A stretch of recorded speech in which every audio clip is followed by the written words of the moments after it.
Hi friends, నోరంతా చప్పగా ఉంది, జలుబు చేసి దానికోసం అయితే నేను పచ్చిమిరపకాయలు టమాటా పచ్చడి చేస్తున్నా.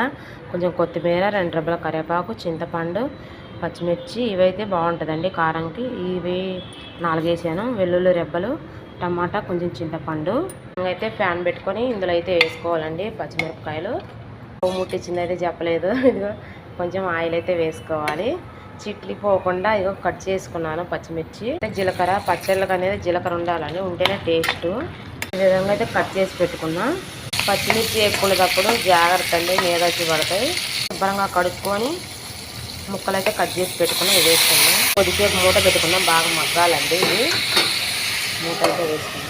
తీసి అయితే చూద్దాం ఎలా మగ్గినాయో. చూసారా, బాగా మగ్గినాయండి.